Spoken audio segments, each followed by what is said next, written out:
माखन पर पहला अधिकार राजा का नहीं बालकों का है बाबा। परंतु कान्हा, यदि बालक राजा न होता तो हमारी माता हमें राजा बेटा कहकर क्यों पुकारती?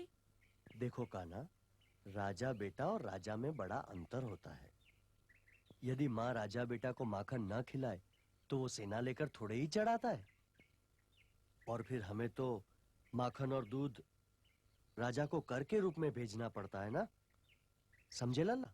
जो राजा भविष्य के हाथ से माखन छीनकर खा जाए वो किसी कर का अधिकारी नहीं है बाबा। प्रजा अपने राजा को अपने अधिकारों की सुरक्षा करने के लिए कर देती है बाबा। नंदगांव का बचा हुआ माखन ही राजभवन जा सकता है। यदि ऐसा न हुआ तो मैं आज से माखन कभी नहीं खाऊंगा। हठ न करो कान्हा। क्यों हट न करो? कान्हा, कान्हा, कान्हा। भैया, अब माखन मथुरा नहीं जाएगा क्योंकि मेरा कान्हा मुझसे रूठ गया है।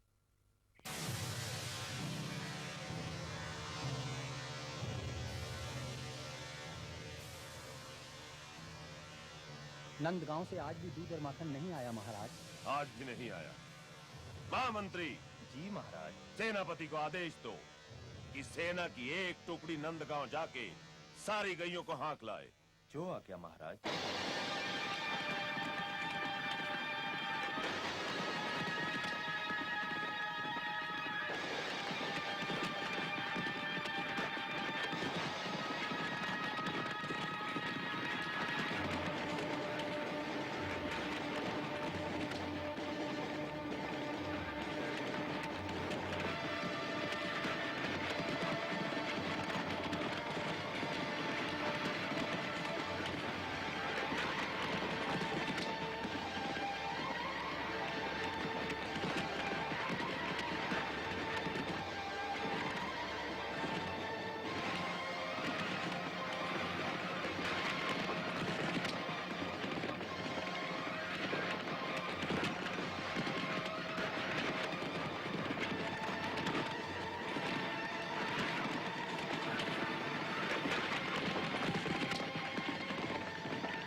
क्या बात है सुखदेव भैया, कैसे आना हुआ? देख लिया बालक की बात मानकर मथुरा माखन ना भेजने का परिणाम।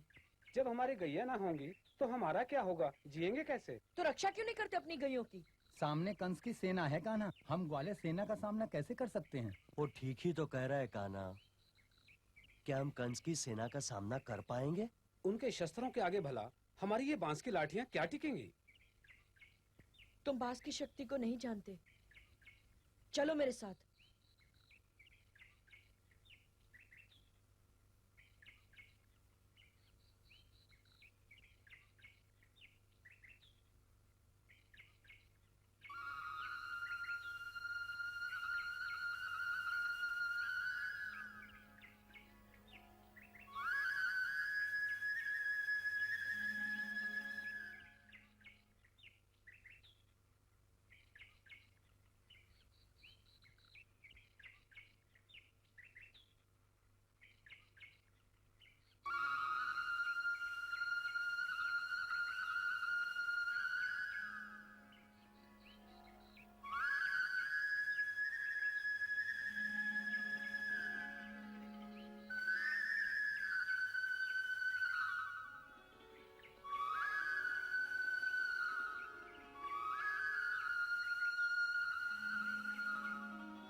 कंस के सैनिकों को गायों ने भगा दिया।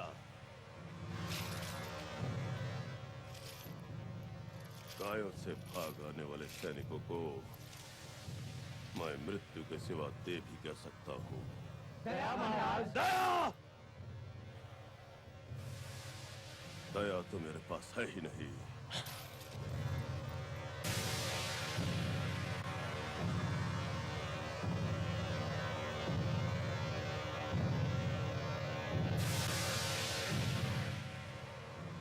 धेनुकासुर, प्रलंबासुर,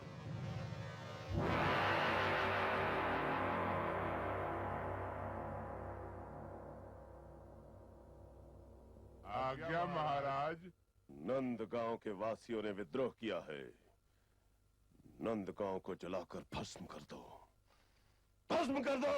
जो आज्ञा महाराज।